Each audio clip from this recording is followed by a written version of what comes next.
ओम भूर्भुवस्वः तत्सवितुर्वरेण्यं भर्गो देवस्य धीमहि धियो यो नः प्रचोदयात्। उस प्राण स्वरूप, दुखनाशक, सुख स्वरूप, श्रेष्ठ, तेजस्वी, पापनाशक, देव स्वरूप परमात्मा को हम अपनी अंतरात्मा में धारण करें।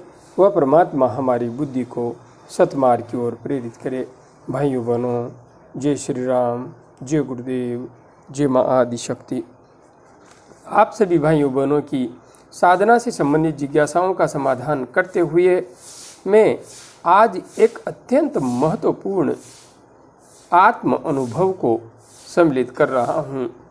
भाई सुमित ग्रोवर जी ने सिरसा हरियाणा से साधना के पथ पर आगे बढ़ते हुए अपना आत्म अनुभव व्यक्त किया है।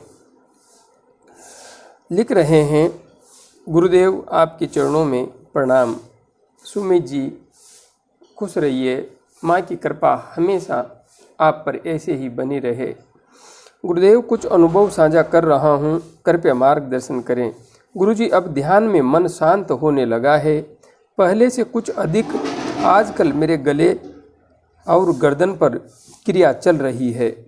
ध्यान में थोड़ी देर बैठने के बाद जब मन थोड़ा शांत हो जाता है तो पहले तो पीठ पर क्रिया होती है, उसके बाद गर्दन ऊपर उठ जाती है और ऊपर भी ऐसी उठती है मानो गले से टूट जाएगी।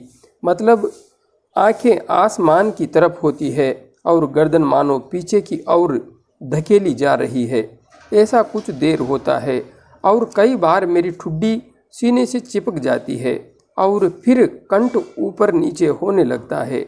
काफ़ी देर यही चलता रहता है। जीभ भी बाहर निकलती है, किंतु जीभ हमेशा बाहर नहीं निकलती, कभी कभी निकलती है। और गुरुदेव आंखें ऊपर चढ़ जाती है, हाथ भी क्रिया करते हैं, पर कभी कभी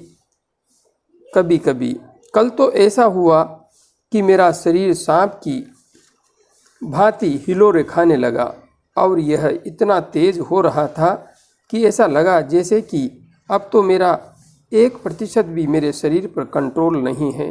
गुरुदेव आजकल ध्यान में मुझे जहाज चलने जैसी हल्की हल्की आवाज़ सुनाई देने लगी है और कल पहली बार ऐसा हुआ कि ध्यान में जैसे ही एक क्षण के लिए शून्य हुआ तो बड़ी मधुर आवाज़ सुनाई दी। वो आवाज़ ऐसी थी मानो बिजली पे चलने वाला पियानो हो। यह आवाज़ क्षण मात्र के लिए थी। भाई सुमित ग्रोवर जी, आपने यहाँ पर जो अपना आत्म अनुभव व्यक्त किया है, स्पष्ट रूप से दिखा रहा है कि आप पर माँ आदि शक्ति जगत जननी की कृपा बरसने लगी है, कृपा हो रही है। साधना के पथ पर आगे बढ़ते हुए आप बिल्कुल सही दिशा में आगे बढ़ रहे हैं। जो कुछ आपने लिखा है, जो कुछ भी स्पष्ट दिखा रहा है कि आपकी प्राण ऊर्जा पूर्णतया क्रियाशील हो चुकी है। आपकी कुंडलिनी शक्ति पूर्णतया क्रियाशील हो चुकी है और क्रियाशील होने के साथ माँ आदि शक्ति आपके शरीर में विभिन्न तरीके से आपके अंदर रूपांतरण की प्रक्रिया को घटित कर रही है। इसी के परिणाम स्वरूप आपको ये सब अनुभव आ रहे हैं। यहाँ पर आपने जो कुछ भी लिखा है, इसमें शरीर से संबंधित जो भी क्रियाएं हैं, ये दिखा रही हैं कि आपके शरीर में शोधन की प्रक्रिया चल रही है, रूपांतरण की प्रक्रिया चल रही है।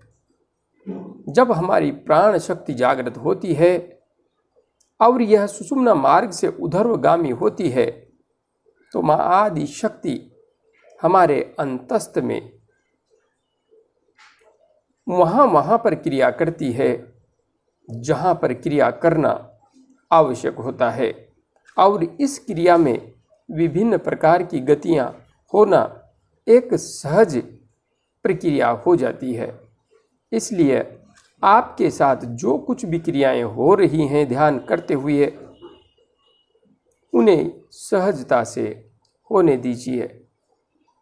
बस आप मंत्र जप एवं ध्यान के मार्ग पर आगे बढ़ते रहिए। जैसे जैसे आप आगे बढ़ेंगे, प्राणायाम करते हुए, मंत्र जप करते हुए, धीरे धीरे ये क्रियाएं स्वतः ही शांत होने लगेंगी और इन क्रियाओं का शांत हो जाना ही वास्तविक रूप में कुंडलिनी जागरण का मूल उद्देश्य है। जिस दिन माँ आदि शक्ति आपके शरीर में क्रियाओं के होने की स्थिति को विराम प्रदान कर देगी, वह स्थिति सच्चे ध्यान की स्थिति होगी। वह स्थिति आत्मबोध के प्राप्त करने की स्थिति होगी। इसलिए आप आगे बढ़ते रहिए, निरंतर आगे बढ़ते रहिए। क्रियाओं से डरने की कोई बात नहीं है। हाँ, आपको नाद की ध्वनि भी सुनाई देने लगी है, जहाज के जैसी, पियानो के जैसी, तो स्पष्ट है आपका प्राण आज्ञा चक्र तक सुषुम्ना मार्ग से ऊपर उठ गया है। इसी के परिणाम स्वरूप आपको नाद ब्रह्म की अर्थात शिव एवं शक्ति के अस्तित्व की अपने इसी पंचभौतिक शरीर में अनुभूति होने लगी है। यह अपने आप में अध्यात्म जगत में बहुत बड़ी उपलब्धि मानी जाती है। इसलिए आप बिल्कुल सही दिशा में आगे बढ़ रहे हैं। यह नाद अभी और तीव्र होगा, विभिन्न प्रकार की ध्वनियाँ प्रकट हो सकती हैं। हाँ, अंतिम ध्वनि ओमकार के समान ध्वनि होगी और उसके बाद आप उस रूपांतरण की प्रक्रिया से गुजरेंगे जो नाद के शांत होने की प्रक्रिया है। निरंतर आगे बढ़ते रहिए। अभी काफ़ी लंबा मार्ग आपको तय करना है। जय गुरुदेव, जय माँ आदि शक्ति।